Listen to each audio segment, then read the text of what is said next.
Well, hello, I'm Bob Bell, and we are going to be talking today about managing time.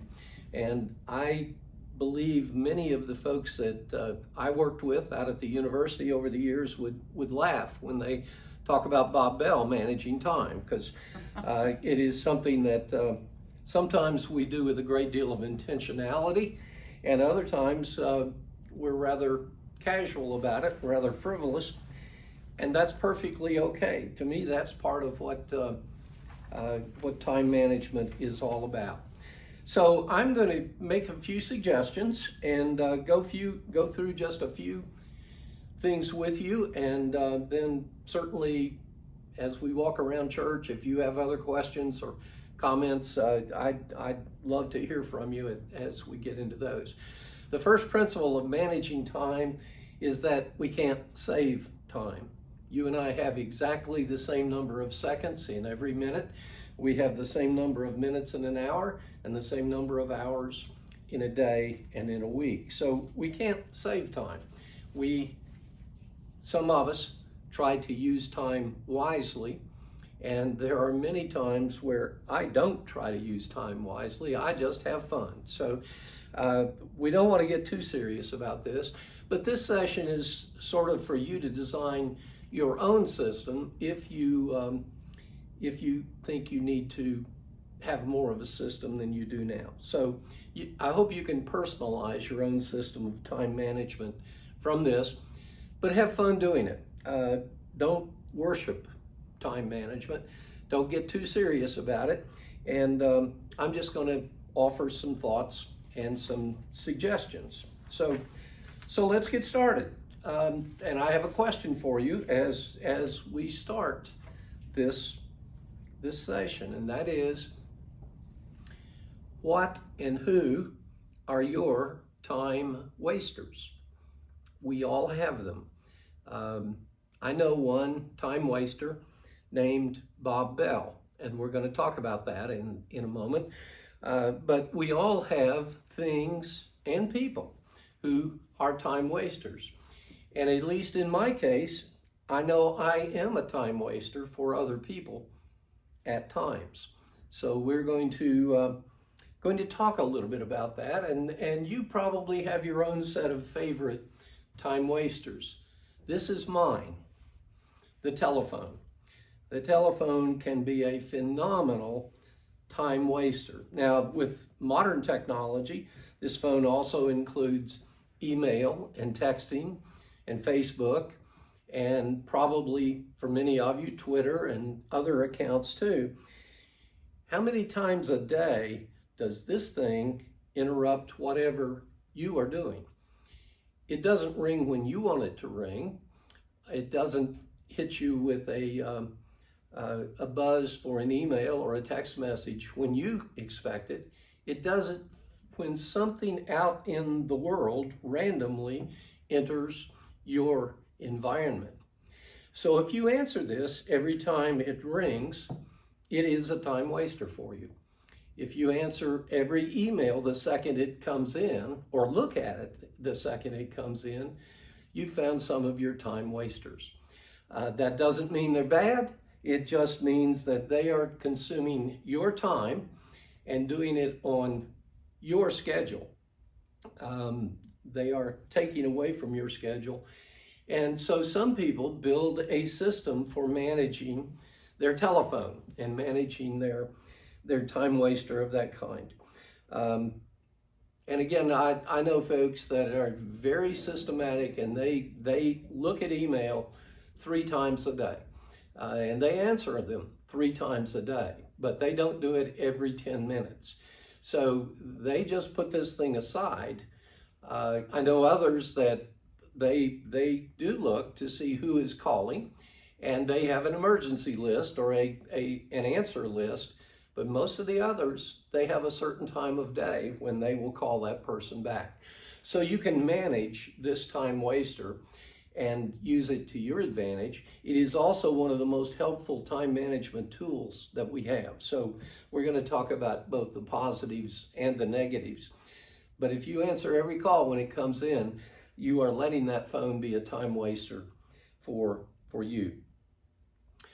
A second kind of time waster, and this is one where I have to admit a great deal of guilt, is one called the famous "got a minute."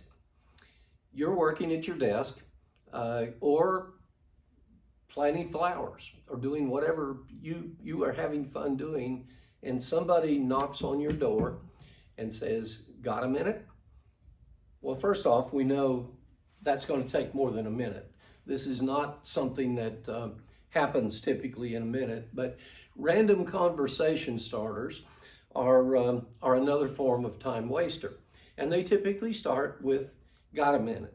Reverend Conrad at church probably gets 100 of them some days, and they consume time. If you're doing something important, you may not have time for this form of time waster. So you've got to find a system for managing that. An obvious system, if you have a door on your office, is to close that door.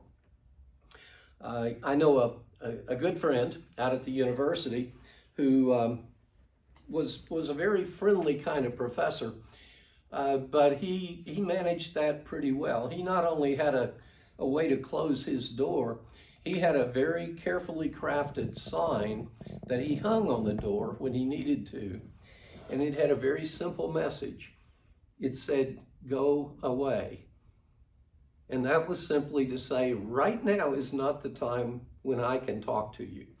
So the famous "got a minute" is another time waster. And I do it to people all the time. I come up to them. We all are gregarious folks and we like to interact with our friends.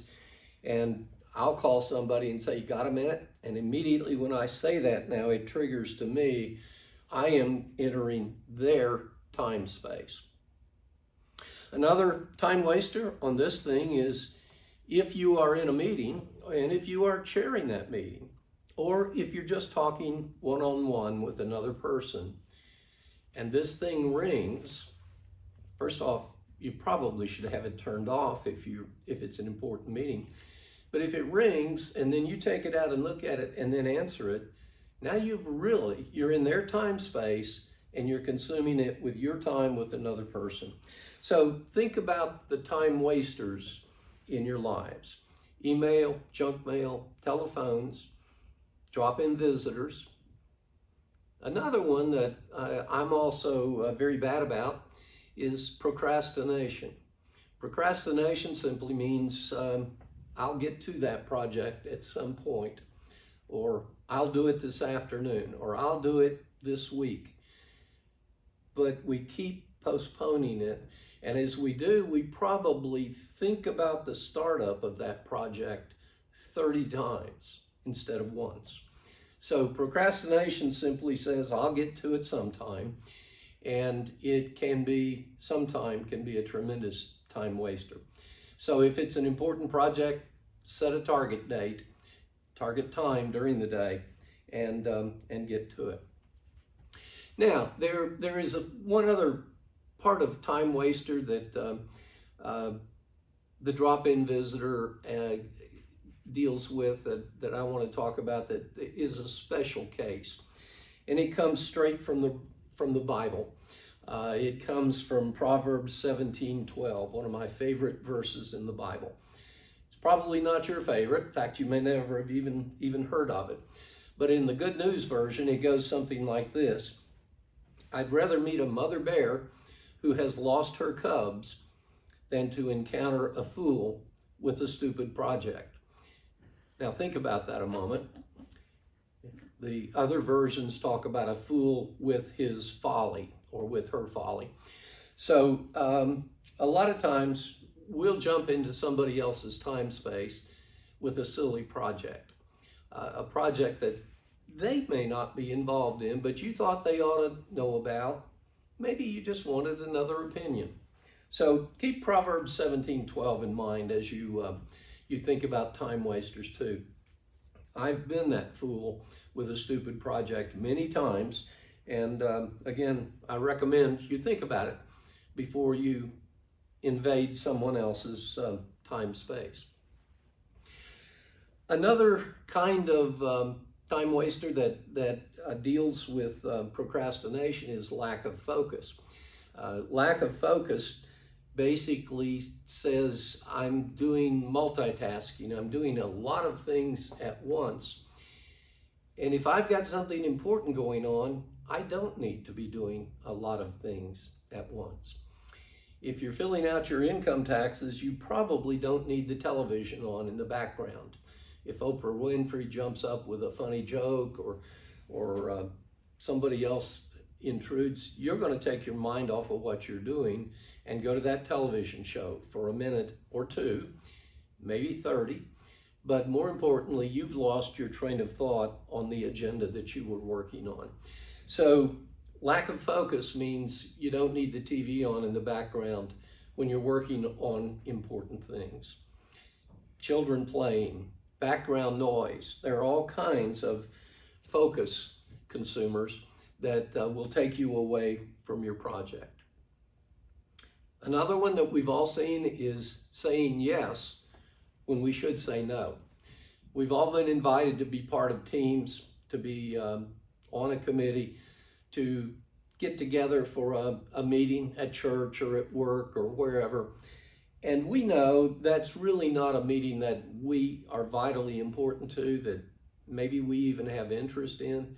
We're just doing it because a friend asked us to. And sometimes we say yes just because we know it's a friend. Some of those yeses will consume a year of your time, maybe an hour a week or an hour a month, but they're consuming your time. So saying yes when you should say no is a time waster. Say thanks, but no when you do. Say no thank you. It's a compliment that they've asked you, but it's a question. Do I really need to be part of that discussion? Another time waster is called a redo. And a redo is simply something where it was not done right the first time. So take time to do it right the first time, instead of, as Gloria would say about me, having to do it over 5 or 6 times because it's half a bubble off on a shelf I build or something. So take time to do it right the first time and avoid the redos. And last, one of the ones I encountered a lot in my work is something called analysis paralysis. It's a tremendous time waster when you study a project to death. I'm a deer hunter, and there's something about any hunting that you use a weapon and you say ready, aim, and fire. Except some people say ready, aim, aim, aim, aim, and they never pull the trigger. They keep pushing that project looking for more unimportant details. So don't fret about the unimportant details. Find the target, do a good job in analyzing your problem, and pull the trigger. At some point, don't study it to death. And again, in business, that's called analysis paralysis. Well, now that we've looked at time wasters, let's talk a bit about priorities. We all have priorities in our life. You probably can name yours, but I would suggest if you're trying to build a system of time management, that you step back and think about them a little bit here as you think about this lesson. I'm going to suggest 3 or 4 tools that can be used to help analyze our priorities. The first one is called ABC analysis, and it's just a very simple thing that says there are 3 kinds of items in your day, 3 kinds of time consumers in your day. First are the A items. The A items are very important. They are must-dos. They are things that must happen. We'll come back and talk about A items in a minute. Second are the B items. And the B items are things that are should-dos. We should get to this project. C items are would like to do things. So must do, should do, would like to do. And I add another one sometimes, especially in some of my classes. I used to talk about an item that was different, and it was just simply called fun. Some point in that time management day, we've got to have a lot of fun. So you may want to add another item, call it a D item or a Z item or whatever. That is, when am I going to have fun and how am I going to have fun? Now, a few lucky people in the world find fun in their must-dos, and that's great. That you say you never work a day in your life if you enjoy what you're doing. So it's perfectly fine if a must-do is fun. But the important thing is to find the must-dos and to identify what they are. I'm going to come back to them in just a moment, so keep must-dos in mind. Another, and I'm going to give you a little bit of an economics lesson here, another important analytic tool is called Pareto Analysis. And Pareto Analysis was coined, or was attributed to an economist and philosopher named Wilfred Pareto, who basically said in any city or in any organized endeavor, there are a vital few people who make it succeed. The vital few, less than 10%, are the folks that make a community what it is, make any organization what it is, and in a given project, make that project what it is. Now, I may be a vital few in a couple of things, and I'm absolutely not in others. But for your time management purposes, there are a vital few things that probably are your priorities. So think about what those vital few are. We'll come back to those vital few in just a minute. Another tough part of time management is in most projects or most things that we try to do, if we don't watch it, it almost overwhelms us with complexity. It looks like it's got way too many moving parts. It looks like it's way beyond me, and it's just too complex to do.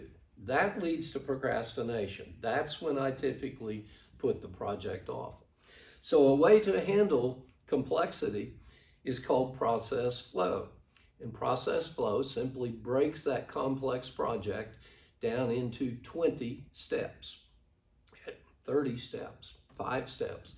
It breaks complexity into simplicity. And then we can handle each of the steps, and we can allocate time to managing those steps. If you think about it, everything you do in a process. You can build a process diagram for brushing your teeth. And I've used that example with my students many times. When you look at brushing your teeth, I think I know the best way to do it.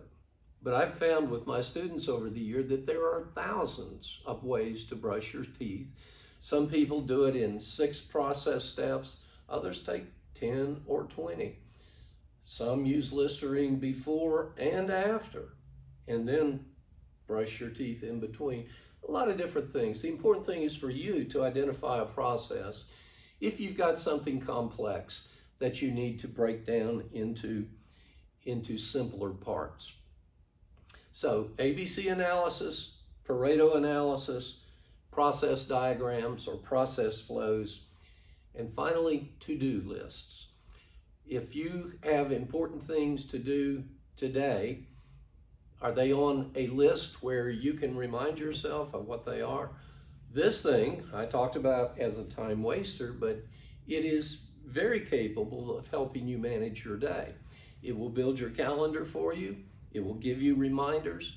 It will tell you, if you tell it, what the important to-dos are for the day. So these can be very valuable for that kind of thing. So can this. This is my form of a to-do list. And it simply has a few things on it that have to happen in a given day. So I use this as much as I use a phone for my must-dos for the day. So it's a matter of priorities. Think about your priorities.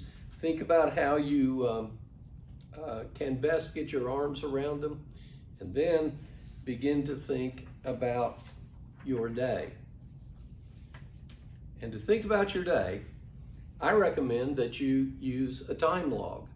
In fact, I recommend that you do a time log even if you're very familiar with it and you've done it 5 years ago or 10 years ago. I think it's a good thing to do maybe once a month, but certainly several times a year. A time log helps you become brutally honest with yourself about how you spend your time. Notice I said spend. I said earlier, you can't save it, but you can spend it. We all spend it, 60 seconds every minute. So the time log is a way for you to understand how you are spending your time. Now, here's where your A items and your Pareto vital few come back to play.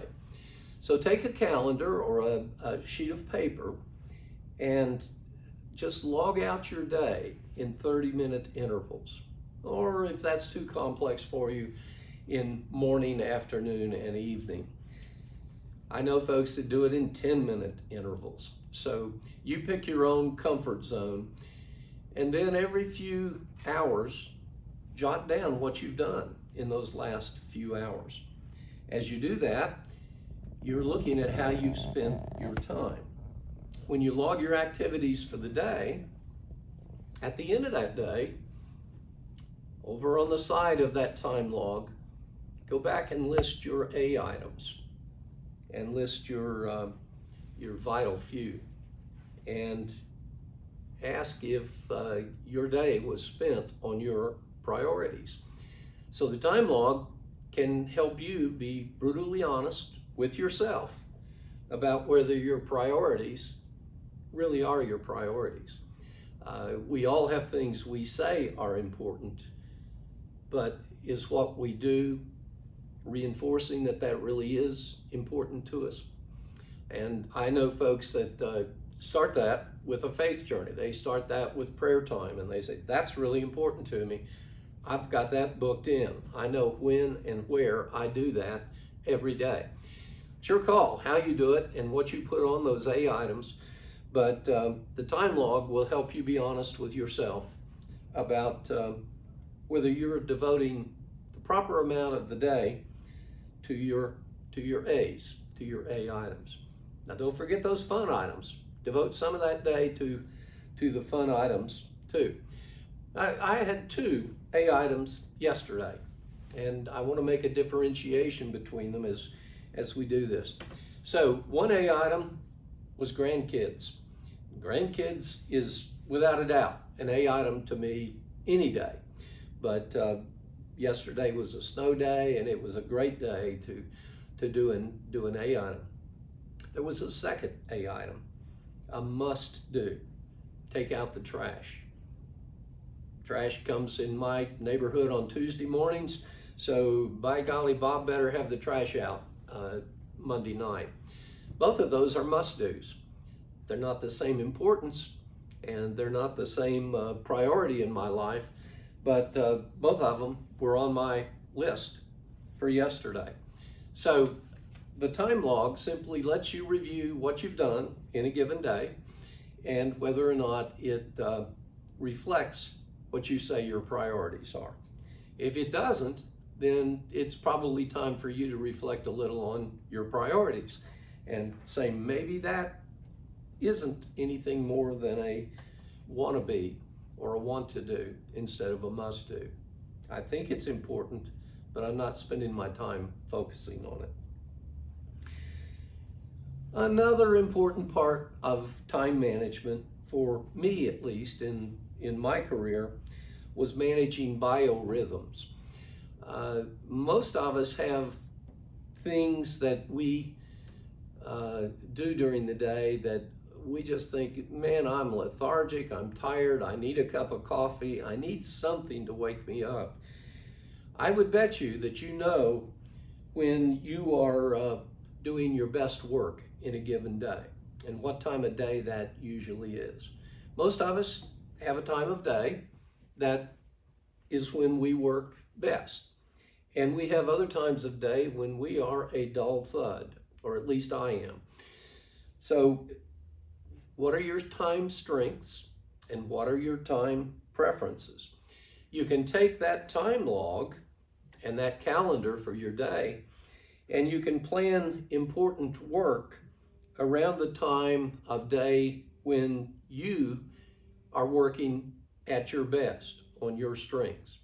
So that's important. And again, there's a call here, and I didn't ask them to call, and I don't have a clue who it is, but he's making a point for me, isn't he? He just interrupted an important part of my time day.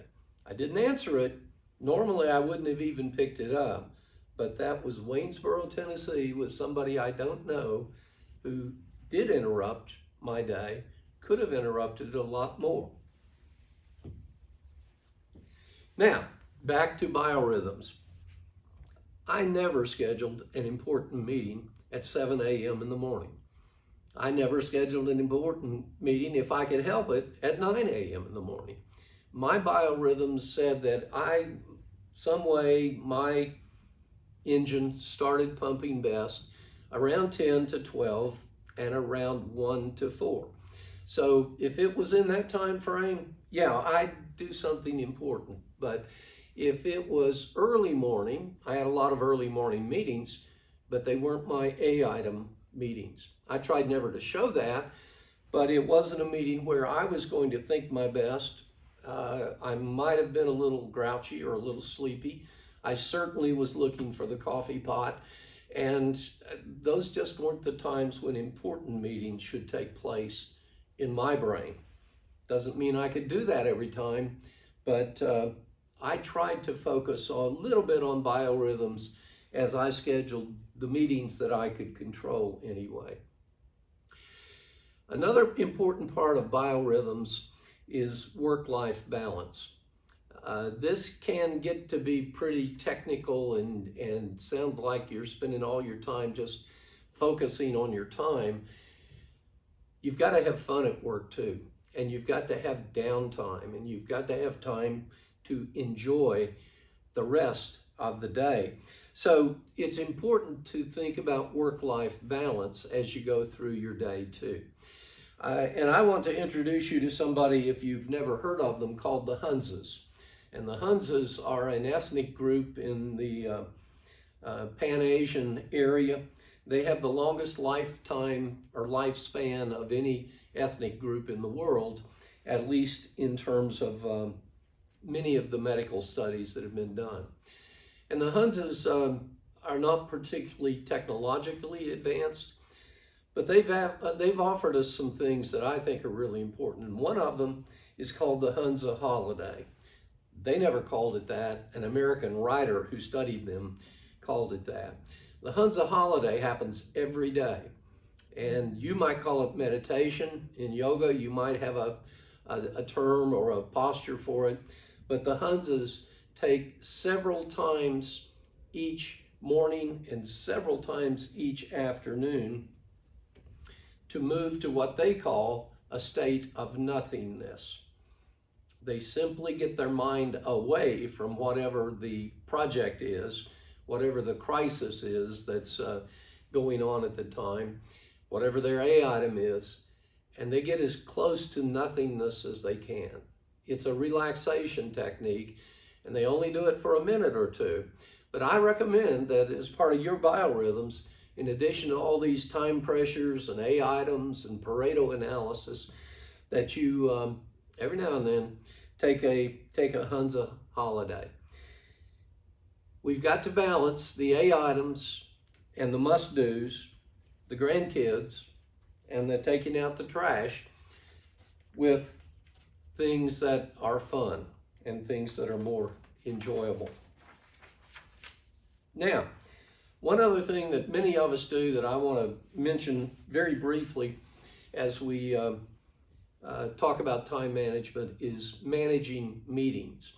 Meetings are time consumers. They are a very important part of what we do, but meetings can be time wasters. They can be very productive or very unproductive. So here's just a few suggestions about managing a meeting that I think contribute to our ability to handle our time. First, is the meeting necessary? You and I have been to many meetings in our lives where there was no reason at all for that meeting to occur. Nothing really happened during the meeting.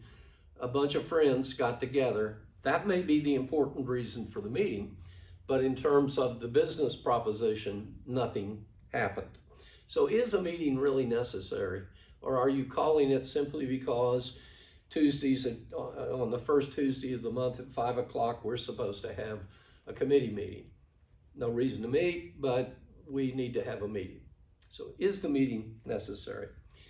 If it's necessary, and if you call it, have an agenda. Have a written agenda that says this is what we're going to cover in this meeting.